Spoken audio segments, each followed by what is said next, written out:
अस्सलाम वालेकुम। अमीता खातून Mishra news channel Korea में आप सभी का स्वागत है।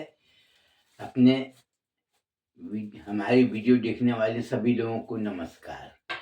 मैं आप सभी लोगों का मैं अपने दिल से दुआ करता हूँ कि सभी लोग आप सुखी रहे और सभी लोग अच्छे रहे और सभी लोगों का जीवन सुखी रहे, मैं ये चाहता हूँ। और आप लोगों ने हमारे वीडियो देखे और लाइक भी किए और सुझाव भी दिए लोगों ने। आप लोगों का बहुत बहुत आभारी हूँ मैं। जीवन में दो आदमी को मिलता है, एक सुख मिलता है और दूसरे को दुख मिलता है। और सुख किसको मिलता है? जो आदमी हमेशा दूसरे के प्रति हमेशा सेवा करने की भावना हो, सम्मान करने की भावना हो और लोगों को सुखी देखने की भावना हो। सुखी वो देखना चाहता है इसलिए क्योंकि आदमी जब सुखी रहता है और उससे कोई अगर बात करे तो आदमी हंस कर बात करता है और आदमी हंस के बात करता है और साथ साथ उसका जो मन होता है ना, वो एकदम प्रसन्न चित्त रहता है, मैंने आनंद से विभोर रहता है। तो आदमी क्या होता है कि जब कोई आदमी जब बातचीत करता है तो उसमें अच्छी भावना जन्म लेती है। भावना जन्म लेने के पीछे दो कारण है। पहला, सामने वाला हमारे प्रति क्या सोचता है और हम सामने वाले के प्रति हमको क्या सोचना चाहिए। अगर बाहर में अगर कोई आदमी मिले और आदमी अगर आपके प्रति अगर कोई अच्छा सोच के साथ, सम्मान की भावना के साथ में आपके साथ अगर कोई व्यवहार करे, सामने वाले के चेहरे पर प्रसन्नता आती है और वह स्वाभाविक रूप से बोलते हैं, अरे चलो चाय पीती है का होटल में, जबकि उसका कोई लेना देना नहीं, लेकिन आदमी खुशी से कि अरे बहुत दिन हो गया मिली नहीं, ये हुए। या अगर अपरिचित भी है तो आदमी बोलते आप कहाँ के रहने वाले हो, क्या हो। तो जो अपरिचित है, दोनों अपरिचित होते हैं। अगर बाहर अगर जाते हैं तो सामने वाला क्या सोचता है कि इसका स्वभाव कैसा है, एक उसका चरित्र कैसा है, दो और उसका ज्ञान कैसा है। मैंने ज्ञान दो तरह का, एक अच्छे और दो बुरे। सहयोग की भावना अगर रहती है तो उसमें और ज्यादा उत्साहित होती है। अब वही सामने वाला भी सोचता है और दोनों के जब विचार मिलते हैं तो हाल चाल पूछना चालू कर देते। आज पहले तो चिट्ठी होती थी, चिट्ठी लिखते थे, 10 पैसा 20 पैसा लिफाफे में, 15 पैसा का पोस्ट कार्ड आता था, 25 पैसे का इंग्लैंड लेटर आता था और 50 पैसे का लिफाफा। आज तो हर चीज बढ़ गया है। और अब पहले फिर उसके बाद में फोन से बातचीत होती रही, आपको फोन नंबर दे दीजिए ना, बातचीत करेंगे। और अब क्या हुआ, अब मोबाइल हो गया। अब मोबाइल से क्या हुआ, अब वीडियो कॉलिंग करना चालू कर दिए। तो साइंस जितना तरक्की करते गया वैसे लोगों में भावना भी जागृत होती गई और अच्छे लोगों का जो अच्छे विचार होता है जिस व्यक्ति का, उसका भी उत्साह बढ़ा और सहयोग की भावना होने से लेन देन भी बढ़ा। और जो आदमी अच्छे विचार का रखता है तो वो बोलता है कि देख भाई, अगर कभी कुछ परेशानी हो तो मेरे को बता देना, जिससे कि तुम्हारा काम ना रुके। तो इसमें क्या हुआ कि और ज्यादा उत्साह हुए। और दूसरे लोगों में क्या हुआ, ठगने, ठगना नहीं, ठगना अलग चीज होता है, धोखा देना है, किसी को लूटना, किसी को लूटना या धोखा दे के पैसे लेना। ठगना क्या होता है, ठगना का मैं पहले भी बता, ठगने का मतलब ये होता है किसी के प्रति अच्छी प्रशंसा करना, उनके अच्छे विचार प्रदर्शित करना और उनकी भावना को सम्मान करते हुए उसको प्रोत्साहित करना। जैसे बोलते ना, क्या यार, तुम्हारे अच्छे खानदान होने के साथ में तुम ऐसे करते हो, तो आदमी क्या होता है, उसके दिल के ऊपर लगता है। एक तो हम उसकी प्रशंसा कर रहे हैं, उनके माता पिता का सम्मान भी कर रहे हैं और अपना विचार व्यक्त कर रहे हैं कि यार तुम अच्छे काम करो। और लेन देन एक क्या होता है,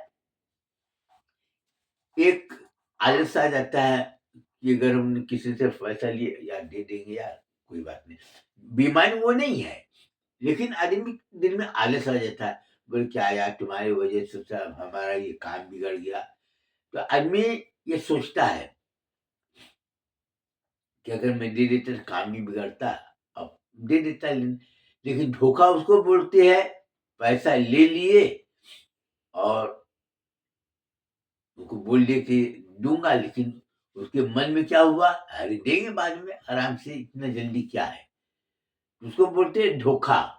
एक आलस अलग चीज है, पैसा होते हुए भी अरे दे दूंगा, नहीं जा पाया वो सब।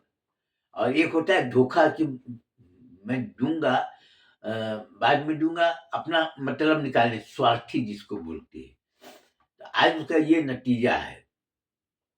जो आदमी दूसरे को नीचा दिखाना चाहता है, और जो आदमी दूसरे का काम को बिगाड़ना चाहता है, आज उसका नतीजा क्या होता है। आज कदम कदम पर वो भय उसको घेर लिया, क्योंकि जो आदमी धोखा देता है वह आदमी अपने जीवन में कभी सुखी नहीं रहता।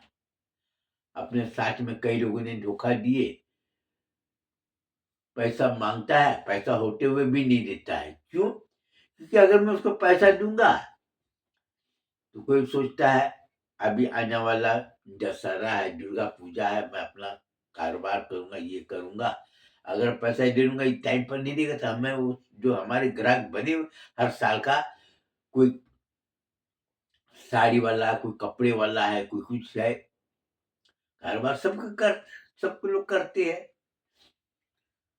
तो वो नहीं देता है। जिससे नतीजा क्या हो रहा है, सामने वाला काम कर सकता है लेकिन पैसे के अभाव में काम नहीं कर रहा है।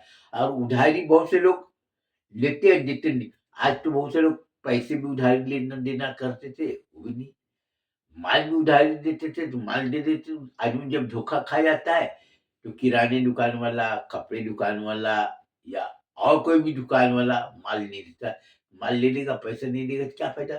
तो बहुत से लोग लेन देन क्यों करते हैं, उधारी क्यों देते हैं, कि इसका काम निकल जाएगा तो अपने को मुनाफे में कुछ पैसे आ जाएंगे।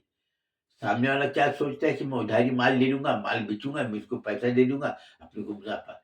तो कारोबार में लेन देन चलते रहता है, लेकिन जहां पर धोखा रहता है वहां पर कोई भी आदमी काम करे को तैयार नहीं, चाहे मुनाफा चाहे जितना भी हो, लेकिन आदमी नहीं, क्योंकि उसका पैसा डूबने का डर रहता है। इसलिए आज आदमी अपने लेन देन अच्छे होने की वजह से, कई लोग तो बिना पूंजी का कारोबार कर रहे हैं। क्यों हो रहा है बिना पूंजी का कारोबार? विश्वास। विश्वास एक बहुत बड़ी पूंजी है। मन मनुष्य की, इंसान की, आदमी की सबसे बड़ी पूंजी क्या होता है? चरित्र। दूसरा विश्वास, तीसरा सहयोग। जिसके पास में 3 गुण है, इस संसार में वो कहीं पर भी चले जाएगा, वो बिना पूंजी का कारोबार कर लेगा। और आपको ये मालूम होगा कि इस दुनिया में कितने जात थे और कई तरह के जात है। वैसे तो मेरे को जाति से कोई लेना देना नहीं है। इस संसार में मैं तो यही जानता हूँ कि 2 जात है, पहला पुरुष, दूसरा इस महिला। बस मैं इतनी जानता हूँ। लेकिन लोग बोलते हैं मैं बड़े जात का हूँ, बोलते हैं ये थोड़ा छोटे जात का, वो और छोटे जात का। ये सब एक भावना बनाया गया है, ये तो सबसे कोई लेना देना नहीं। तो वो हर आदमी चाहता है, आज आप देखिए कितने लोग हैं, बड़ी जात के लोग भी है, छोटे जात के लोग भी है, लेकिन जहाँ पर सहयोग, विश्वास, चरित्र, सेवा और परिश्रम जहाँ पर रहता है, वो आदमी को कोई छोड़ना नहीं चाहता। वो ये नहीं देखता कि हमसे छोटे जात का है तो क्या हुआ। बड़े जात वाला भी है तो विश्वासी को कोई नहीं छोड़ना चाहता।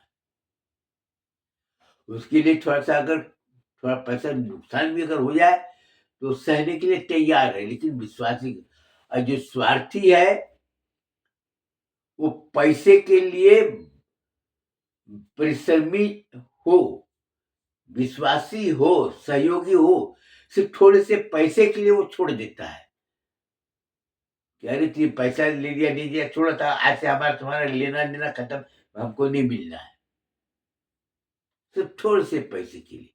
लेकिन वो ये नहीं जानता है कि हम थोड़े से पैसे के लिए किसको छोड़ रहे हैं, एक विश्वासी आदमी को, विश्वासी दोस्त, विश्वासी मित्र को,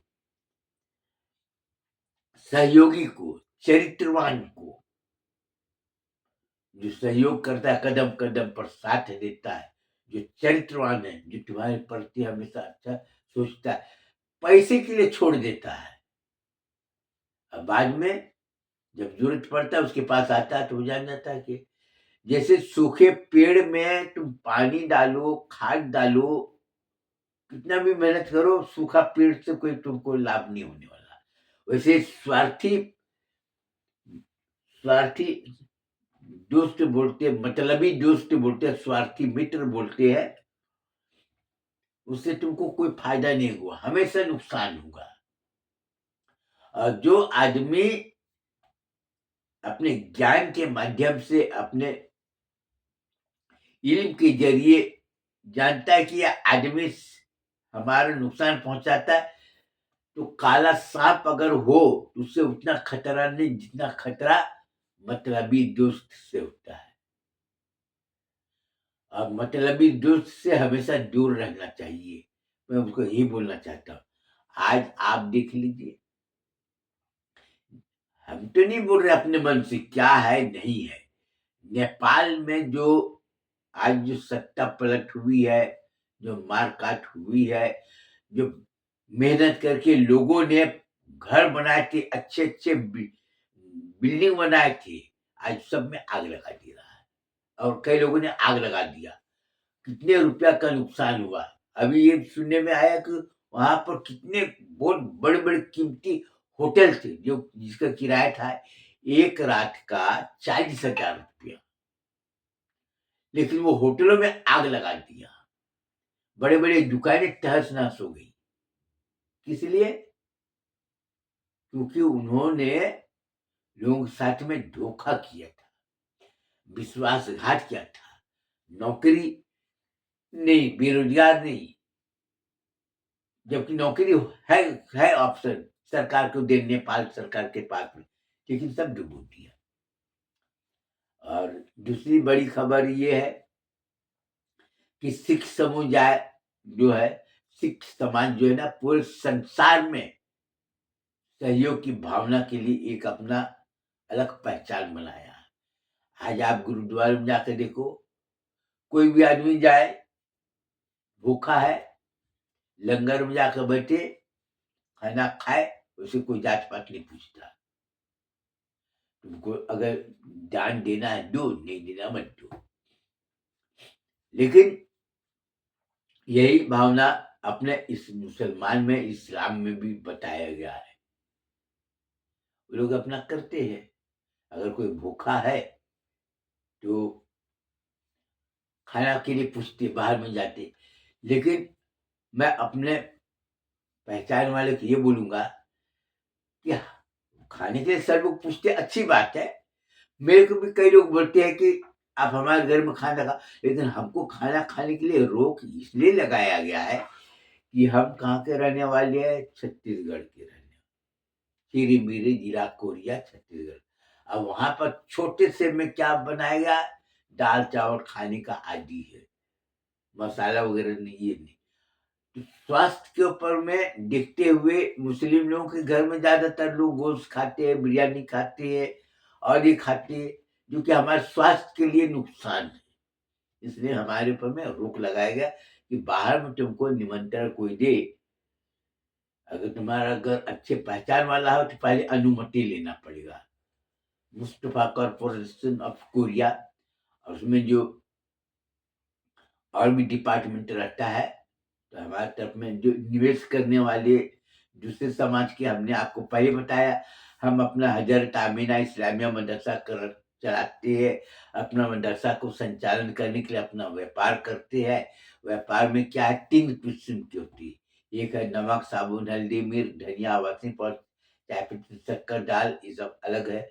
दूसरा है स्टील की, जैसे फर्नीचर है, अलमारी है, ये अपना बेचने का।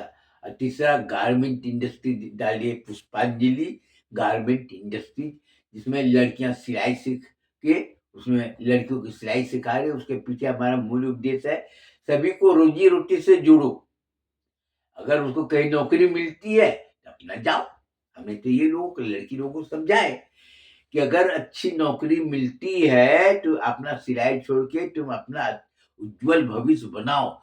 मदरसा चलाने के पीछे मूल उद्देश्य क्या है, लोगों को इल्म, शिक्षा देना। तुम शिक्षा प्राप्त करो, हिंदी, अंग्रेजी, उर्दू, अरबी, और स्थानीय भाषा में जैसे बंगला होता है, और इधर में मराठी होता है, उधर में उड़िया होता है, तेलुगु होता है, इधर में गुजराती। अपना स्थानीय भाषा का भी ज्ञान प्राप्त करो, स्थानीय भाषा का भी सीखो, जिससे कि आपको जहाँ जरूरत पड़े आप कर सकते हो। कंप्यूटर का काम को बहुत सी लड़कियां सिलाई सीखी, लेकिन वो बोले कि मौलाना साहब हम कंप्यूटर, बोले करो, तुमको अपने मर्जी से अपना उज्जवल भविष्य बनाओ। हमारा शिक्षा देने का मतलब ये है, लड़के हैं लड़कियां हैं, अपना सुखी जीवन जियो, ये है हमारा मूल उद्देश्य। तो लोग अपना काम कर रहे हैं और लोग ये चाहते हैं कि हमारा पूंजी ना डूबे। आज आदमी जो चीज चाहता है, अच्छे जगह पर कारोबार में अपने पूंजी लगाना, कि भाई मैं पूंजी लगाऊंगा, कारोबार जो भी होगा मेरे को भी मुनाफा मिलेगा। दूसरी ये है कि कारोबार ऐसे जगह पर वो देखते कि कारोबार चलाने वाला कौन है, तो चलाने वाला विश्वासी है, सहयोगी है, चरित्रवान है।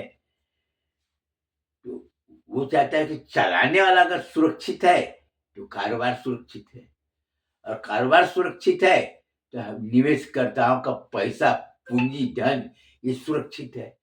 इसलिए वो चाहता है कि कारोबार जो संचालन कर रहा है वो हमेशा अच्छे रहे, उसके दिमाग में कोई टेंशन न रहे, और वो गंदे लोगों के साथ में न रहे। इसलिए उसके ऊपर में हमेशा दबाव रहता है, संचालक मंडल भी रहता है, तो उसका भी एक काम रहता है कि हमारे कोई भी अधिकारी हो या काम करने वाला हो, वो स्वास्थ्य अच्छा रहे और किसी तरह का नशा ना करे और कोई गलत संगत में जाए। इसलिए हमारे पर रोक लगाया जाए। और आज हम जो काम कर रहे हैं, तो आज करीब 30 साल से हमारा लेना देना चल रहा है।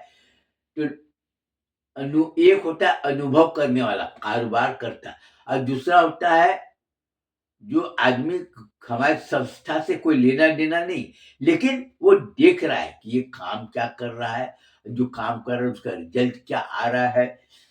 तो वो देख रहा है, लोगों को बता रहा है कि भाई अब मैं अपना आंख से देखा कि ये आदमी मदरसा चलाता है, नमक साबुन कापी किताब ये सब बेचता है, कारोबार करता है, और जिसका जिसका इन्वेस्टमेंट किया, निवेश किया, उसको ईमानदारी से अपना पैसा वो दे देता है।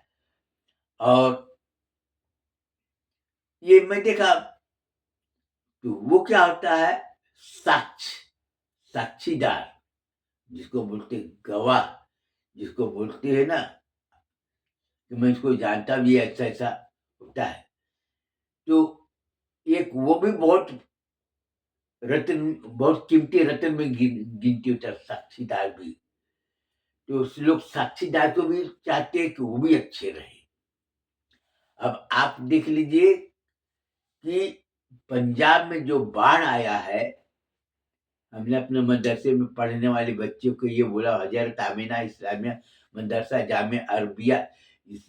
जामे अरबिया नूर मुस्तफ़ा और जामे अरबिया गुलशन बगदाद, जामे अरबिया जीनतुल इस्लाम, जामे अरबिया जैबुनुल उलूम, ये सब बच्चे जो पढ़ रहे हैं, सबको ये बोले कि हमारे पास में तो खैर अपना ज़्यादा ताकतवर तो नहीं है, इसलिए सबके लिए दुआ करना पंजाबी लोगों के लिए कि अल्लाह ताला उनको हर मुसीबत बला से महफूज रखे और आने वाले आफत से उसको महफूज रखे, और जो मुसीबत आई है वो मुसीबत को जल्दी जल्दी टाल दिया, और जो बीमार उसको अच्छी अपने गैप से उसको मदद करे। ये सब दुआ। मान लीजिए मेरे पास में गरीब है, मैं पैसा नहीं दे पाऊंगा, लेकिन जो भी हो तो उसके लिए दुआ करे, और इधर में अगर कोई होता तो 100 200 500 जो गरीब बच्चे हैं वो देने के लिए भी तैयार, लेकिन यहाँ पर तो ऐसा कुछ है नहीं, तो वो क्या कर सकते, ये कर सकते। लेकिन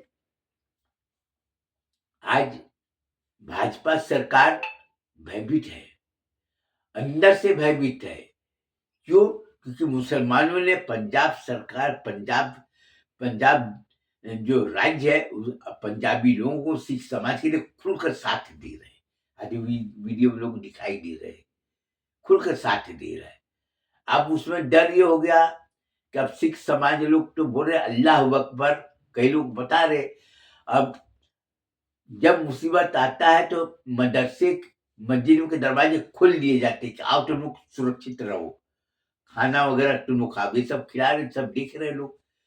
और तीसरी बात ये है कि बहुत समाज वाले को भी आंखें खुल गई है कि मुस्लिम समाज उसके साथ में इस तरह से कर रहा है, मुस्लिम समाज हमारे साथ में भी कर रहा है। आज बाबा साहब अम्बेडकर को लोग याद करते, बोलते हम बौद्ध समाज के बाबा साहब को मानना, लेकिन बौद्ध समाज को ये सोचना चाहिए कि बाबा साहब अम्बेडकर जो है उनको किन लोगों ने पार्लियामेंट में जाने से रोकने के लिए पूरी जोर लगा दिया, ये आपको देखना। और कलकत्ता से मुसलमानों ने उसको संसद सदस्य चुनकर कलकत्ता से भेजा, आपको ये सोचना। क्यों? क्योंकि मुस्लिम समाज ये जानता है कि बाबा साहब हमारे लिए बहुत अच्छे हैं, बहुत अच्छे हैं, अच्छे कानून बनाए। अब बौद्ध समाज के और आदिवासी समाज के लोगों ने अपने समाज को बर्बाद करने के लिए पूरे जोर लगाया है, वो सब कुछ जानता है, लेकिन आदमी सच बोलने को तैयार नहीं। सच देख रहा है लेकिन तैयार नहीं, तो उसका कीमत उसी के समाज को। आज देखो बौद्ध समाज के, आदिवासी समाज के लड़कियों को खुलेआम बलात्कार हुआ, कितने लोग फर्जी केस में दबाए गए, लेकिन आप अपने आंख से देख रहे हैं। लेकिन आप अगर अपने आंख से सब कुछ देखने के बाद में भी अगर आप सचेत नहीं होते हैं तो हमारा क्या है? कुछ नहीं भाई। शिक्षा प्राप्त करने से आपका कोई फायदा नहीं हुआ, क्योंकि जो आदमी अपने समाज को बर्बादी से नहीं रोक पा रहा हो सिर्फ थोड़े से पैसे के लिए, तो वो तो डूबना ही है। आज देखो नेपाल में पैसे कमा कर कितने लोगों ने घर बनाए, कारोबार किए। आज जब आंदोलन, जब आक्रोश लोगों का फूटा, तो सब घर द्वार में आग लगा दिए, बड़े बड़े ऑफिसों में आग लगा दिए, बड़े बड़े दुकानों में आग लगा दिए। देखो आज आप खुद जीवन में अनुभव कर सकते हो, दंगे फसाद हुए जो मुसलमानों के घरों में लोगों ने आग लगा दी है, तो नुकसान क्या हुआ? दोनों का नुकसान हुआ, इसमें सिर्फ एक तरफ का नुकसान नहीं हुआ। वो तो खा पी रहा है, चल रहा है, चल रहा है। लेकिन आज भाजपा सरकार डरी हुई है, और जिस दिन भाजपा सरकार का पतन हुआ, जितने सरकारी अधिकारी है, जितने नेता है, जितने मंत्री है, और जितने पुलिस वाले, जितने जज है, सबको लोग खोज खोज कर निकालेंगे। जैसे बिल में सांप रहता है ना, तो सांप को खोजने के लिए पूरा जमीन ही खोद डालते हो वैसे ही। और उसका नतीजा क्या होगा वो अपने दिमाग से खुद अपना सोच ले। आज ताकतवर है हम किसी को दबा ले, उसके बाद आदमी, इसलिए बोलते हैं भविष्य चेता सदा सुखी। जो आदमी भविष्य के बारे में सोचता है वो आदमी हमेशा सुखी रहता है। इसलिए हजरत आमीना इस्लामिया मदरसे में पढ़ने वाले बच्चों को ये बोलूंगा कि मैं तुमको तालीम दे रहा, मैं तुमको शिक्षा दे रहा, तो अपने शिक्षा को सही उपयोग करो, अपने समय को सही उपयोग करो। वक्त जैसे तुम्हारे पास तो उसका इस्तेमाल सही करो। दिन में 24 घंटा होता है ना, जैसे तुम्हारा सोने का, नहाने धोने का और पढ़ने का या कोई कारोबार करने का अपना टाइम है तुम्हारे पास में, तुम सही उसका इस्तेमाल करो। उसके बाद में आपका वक्त निकल जाएगा तो वो वापिस आने वाला नहीं। अगर अच्छा किए हो तो उसका रिजल्ट अच्छा, अगर बुरे किए हो तो इसलिए अपने मदरसे में पढ़ने वाले बच्चे जो है अपने साथ में रहने वाले अपने दोस्ती को मजबूत करो। और दोस्ती को मजबूत कैसे करना है, उसके साथ में अच्छा सलूक करना, अच्छे व्यवहार करना, संकट आने पर उसको सहयोग करना है। और अपने ज्ञान का आदान प्रदान, जैसे कोई सलाह मशवरा कोई काम करते ना, अपना विचार विमर्श करते ना, उसमें सभी लोगों की जिंदगी एक सुचारू रूप से अच्छी बनेगी और भविष्य भी अच्छा बनेगा। और आने वाला वक्त के साथ में तुम सब विकास माने कामयाबी की राह पर तुम चलोगे और तुमको सुखी जीवन मिलेगा। सुखी जीवन बिताने के लिए तुमको ये सब काम करना है। अब बुरे संगत से हमेशा दूर रहना और नशा करने वालों से हमेशा दूर रहना है। नशा कभी किसी का कभी सफल सफल नहीं हुआ और नशा हमेशा नाश किया लोगों का जीवन का। वो किसी का जीवन का उद्धार नहीं किया नशा। इसीलिए और आज हमारे देश की हालत ये है कि सब लोग जानते हैं आज मीडिया किस तरह से समाज को डुबो रहा है। आप ये अगर आज फेसबुक नहीं होता, यूट्यूब नहीं होता, इंस्टाग्राम नहीं होता तो दूसरे जगह की जानकारी नहीं मिलती। आज साइंस जितना तरक्की कर रहा है उससे हानि भी हो रहा है और लाभ भी हो रहा है, फायदा भी हो रहा है, नुकसान भी हो रहा है। ये आप अपने आंख से देख रहे हैं। जैसे ये वीडियो बनाए या मोबाइल से कई लोगों का फायदा भी हुआ, कई लोगों को नुकसान हुआ। नुकसान कैसे हुआ, गलत काम करने वाले की रिकॉर्डिंग किया, ले जाकर डाल दिया। फायदा किससे हुआ, किसी को अच्छा कारोबार किया, ये किया, वीडियो किया, ये देखो उन्होंने ऐसे ऐसे काम किए, तो लोग उसकी तरफ में दौड़ गए। आज बिजनेस के लिए कारोबार कर प्रचार करने का भी एक माध्यम बन गया। तो ये है, तो मैं यही बोलने, हमारा वीडियो बनाने के पीछे हमारा मकसद ये है कि सभी लोग सुखी रहे और सभी लोगों को सम्मान देने से तुम्हारा भी सम्मान मिलेगा और सहयोग करने से मुसीबत में तुमको भी लोग सहयोग करेंगे। और अपनी पहचान बनाओ। हमारी पहचान कैसे बनती है, अगर हम एक दूसरे के मुसीबत में साथ दिए हमारी पहचान बनी, हम एक दूसरे का सम्मान किए हमारी पहचान बनी, और हमने किसी को सही, जैसे बोलते ना ज्ञान सलाह देना, हमने किसी को सही सलाह दिए हमारी पहचान बनी। अगर हमने हमेशा चरित्रवान लोगों के साथ में रहे और हमेशा चरित्रवान बने रहे लोगों को, तो हमारी पहचान बनी। बुरे लोगों के साथ में कोई आदमी रहने को, एक चरित्रवान व्यक्ति बुरे लोगों के साथ में कभी रहने का कोशिश नहीं करेगा, चाहे कितना भी पैसे वाला हो। लेकिन एक चरित्रवान, एक चरित्रहीन हमेशा अच्छे लोगों के शरण में जाने की कोशिश करेगा, लेकिन उनको कोई अपनाने को तैयार नहीं होगा। चाहे कितना भी मीठी बात करे, लेकिन कितना भी ज्ञानवान हो, आप अपने से सोच लो, कोई बड़ी बड़ी कंपनी उसमें कोई जाकर बोलेगा मैं दूसरे कंपनी में काम करता था, मैं बड़ा-बड़ा भ्रष्टाचार किया, बहुत लोगों को लूटा, ये लूटा। मैं आपकी कंपनी में काम करना चाहता हूँ, मैं आपके साथ में अच्छा काम करूँगा। लेगा? नहीं लेगा। और कोई आदमी झूठ बोल कर अगर कंपनी में अगर आ गया, बाद में उसका पूरा प्रॉपर्टी लोगों को बता दिया कंपनी के मालिक को कि तुम्हारे यहाँ पर जो काम कर रहा है ना, उसका चाल चलन सब ऐसे, जैसे देखेगा उसको बुलाएगा, उसके बाद सीधे निकाल देगा, वो नहीं रखे। चाहे भले वो कंपनी में वो अच्छा काम किया हो, लेकिन नहीं रखेगा। क्यों? क्योंकि उसमें भय आ जाएगा कि आज अच्छा काम कर रहा है, मौका पाते मेरे साथ में वैसा करेगा। कोई आदमी नुकसान करेगा? कोई नहीं करेगा। अच्छा, आज से करीब 40 साल पहले की बात बता रहा हूँ। कोई भी चीज़ हो, हर चीज़ को जानना ज़रूरी होता है। अच्छे आदमी को जानना चाहिए कि हमको अपना उज्ज्वल भविष्य बनाने के लिए हमको क्या करना चाहिए। पहले के लोग जो फ्रेंडशिप होती थी, आप जाकर पता कर लो कि कहीं पर कोई काम होता रहा, तो उसमें सहयोग करते रहे।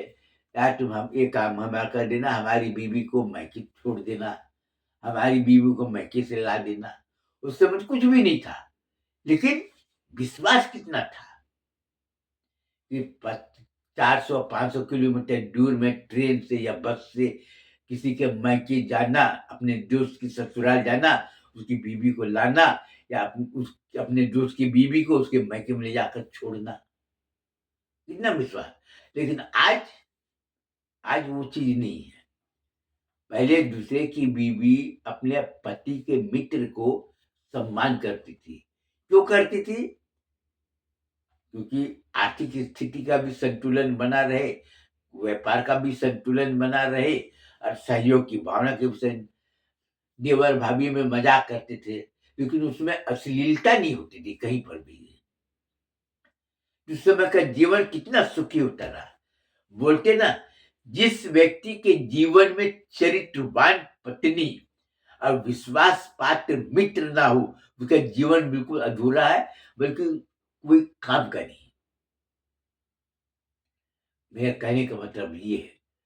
और जिसके जीवन में अच्छे मित्र अगर नहीं बना पाया अपने जीवन में, तो उसका जीवन में कभी सुख नहीं। भले पैसे वाला हो, अच्छे कपड़े पहने, अच्छे बिल्डिंग में रहे, लेकिन जिसके जीवन में विश्वास पात्र सहयोगी चरित्रवान अगर मित्र नहीं है और अच्छे उसके चाल चलन की पत्नी नहीं है, उसके जीवन में बिल्कुल नर्क के बराबर। पैसा रखे रहो, उसे कितना भी धन जेवर रहे, और जिस औरत का पति अगर चरित्रवान न हो, जिस औरत का पति नशेबाज हो, वो औरत कितने भी पैसे वाली क्यों ना हो, वो अपने जीवन में कभी सुख नहीं भोग सकती। और जिस औरत का पति का मित्र अगर अच्छा ना है, तो वो औरत जो है ना, कभी सुख, क्योंकि सुख दुख में उसका पति का मित्र काम आता है, उसका दोस्त काम आता है। एक अनमोल रत्न होता है, पति का मित्र एक अनमोल रत्न होता है, जिसको कहा जाता है एक प्रकार से बहुत कीमती धन। अगर एक तरफ धन हो और एक तरफ में विश्वास पात्र चरित्रवान सहयोगी पति का मित्र हो, तो वो धन को छोड़ देगी, लेकिन उसको नहीं छोड़ेगी। कि अपने मदरसे में पढ़ने वाले बच्चे को और बच्चियों को मैं यही बोलना चाहता हूँ कि तुम लोग हमेशा सुखी रहना, और सुखी रहने का यही उपाय मैं बता देता हूँ। शिक्षा प्राप्त करने का मूल उद्देश्य, और शिक्षा एक अनमोल रत्न है। जिसके पास में शिक्षा नहीं है, वो एक तरह से बिल्कुल अंधा आदमी, वो अंधा आदमी है, वो अपने जीवन में काम नहीं कर सकता। इसलिए शिक्षा प्राप्त करना जीवन का एक अनिवार्य भाग माना गया है। शिक्षा प्राप्त करना एक अनिवार्य है। अगर आपके पास में धन नहीं भी है, अगर आपके पास में शिक्षा है, आपके पास में ज्ञान है, तो आप कहीं पर भी आप नौकरी कर सकती हो। कोई भी आदमी आपको अपना लेगा, लेकिन उसके साथ साथ में चरित्रवान होना जरूरी है। चरित्रवान के साथ साथ में विश्वास। अब चरित्र हुआ, विश्वास हुआ, सहयोग की भावना हुआ, तो आप कभी दुखी नहीं रहोगे। तो जिस जीवन में आए और जीवन में आने के बाद में मनुष्य को अपना उज्जवल भविष्य बनाने के लिए परिश्रम करना चाहिए, सही है। विश्वासी मित्र को अपनाना चाहिए, वो भी सही। और वो अपने जीवन में सुखी रहने के लिए चरित्रवान लड़की से विवाह करे, पत्नी बना कर लाए। आज देखो, आज मोबाइल में कितने आ रहे, तलाक हो गया। आज सौंदर्य के जाल में आप फंसकर अच्छे पैसा कमाए, लड़की से शादी किए, 2 साल रहने के बाद में वो तलाक ले लिए, आपका आधा पैसा उसके पास में चले गया बिना मेहनत का। फिर वही लड़की दूसरे से शादी की, उसे भी तलाक ले लिए, आधा पैसा ले लिए। तो लड़की ने क्या किया? आपके जीवन को नर्क बना दिया। आप मेहनत करके कमाए और आपकी गलती पूरे समाज के लिए एक उदाहरण बन गया और आप लोगों के नजर में एक उपहास का पात्र बन गए। इसलिए मैं हमेशा ये बोलूंगा कि आप सदा सुखी रहने के लिए आप अच्छे लोगों का साथ में रहो और अच्छे काम करो और अपने समाज में मान सम्मान प्राप्त करने के लिए दूसरे को मान सम्मान दो। इसके साथ ही मैं अपना बयान खत्म करना चाहता हूँ। तब तक के लिए नमस्कार, अस्सलाम वालेकुम।